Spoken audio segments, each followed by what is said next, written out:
Shalom teman-teman, perkenalkan nama saya Urni Tampani, NIM 1.05/2022-0014, kelas A semester 5, Prodi Pendidikan Penyuluh Agama. Di sini saya akan membahas tugas pemahaman individu dengan judul metode pemahaman individu. Metode pemahaman individu dapat mencakup beberapa bagian yang akan saya bahas. Yang pertama, pengertian emosi. Yang kedua, emosi dasar manusia. Yang ketiga, komponen atau aspek emosi. 4. Penilaian kognitif dan emosi. Yang kelima, dampak emosi manusia. Yang keenam, manajemen emosi. Pengertian emosi. Pengertian emosi adalah perasaan yang muncul sebagai respon terhadap situasi atau stimulus tertentu. Emosi melibatkan perubahan fisiologis, pemikiran, dan perilaku yang dapat dirasakan oleh individu. Misalnya, saat seseorang merasa senang, akan cenderung tersenyum dan berinteraksi positif dengan orang lain. Sebaliknya, emosi negatif seperti marah dapat memicu perilaku agresif, dapat dan perubahan fisiologis seperti denyut tadi yang meningkat. Seperti apa sih emosi dasar manusia? Di sini yang saya dapat membahas yang pertama, marah. Marah itu emosi yang muncul sebagai respon terhadap ketidakadilan atau frustasi. Yang kedua, ada sedih. Biasanya muncul akibat kehilangan atau kekecewaan. Yang ketiga, muncul ketika seseorang merasa terancam. Yang keempat, bahagia. Emosi positif yang muncul saat seseorang mengalami momen yang menyenangkan. Yang kelima, jijik. Respon terhadap sesuatu yang dianggap tidak menyenangkan. Yang keenam, terkejut. Emosi yang terjadi dalam durasi singkat akibat kejadian yang tak terduga. Yang ketiga, komponen atau aspek emosi. Komponen atau aspek emosi terdiri dari beberapa komponen. Yang pertama, pengalaman. Pengalaman perasaan yang dialami individu. Kedua, reaksi fisiologis. Perubahan fisik yang terjadi seperti detak jantung yang meningkat. Yang ketiga, ekspresi. Ekspresi emosional, cara individu mengekspresikan emosi melalui wajah, suara, dan bahasa tubuh.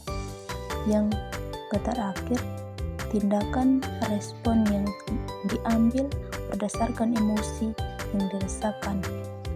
Di sini yang bagian keempat, penilaian kognitif dan emosi. Penilaian kognitif berperan penting dalam bagaimana individu merasakan dan mengekspresikan emosi. Proses ini melibatkan interpretasi situasi yang memicu emosi. Misalnya, seseorang mungkin merasa takut ketika melihat ular, tetapi jika tahu bahwa ular tersebut tidak berbahaya, maka individu mungkin tidak merasakan ketakutan yang sama. Dengan kata lain, cara kita menilai situasi dapat mempengaruhi emosi yang kita alami. Bagian yang kelima, dampak emosi manusia. Emosi memiliki dampak yang signifikan terhadap perilaku dan kesehatan mental. Emosi positif dapat meningkatkan hubungan sosial dan kesejahteraan, sedangkan emosi negatif dapat menyebabkan stres, kecemasan, dan masalah kesehatan mental lainnya. Misalnya, emosi marah yang tidak dikelola dengan baik dapat menyebabkan konflik interpersonal dan masalah kesehatan fisik. Yang terakhir atau yang keenam, manajemen emosi. Manajemen emosi adalah kemampuan untuk mengalir, memahami, dan mengelola emosi dengan cara yang sehat.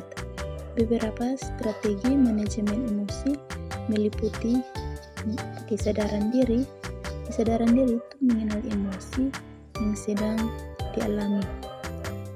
regulasi emosi menggunakan teknik seperti relaksi atau meditasi untuk mengendalikan emosi. Ekspresi emosi yang sehat mengungkapkan perasaan dengan cara yang kognitif, mencari dukungan, berbicara dengan orang lain untuk mendapatkan perspektif dan dukungan emosional.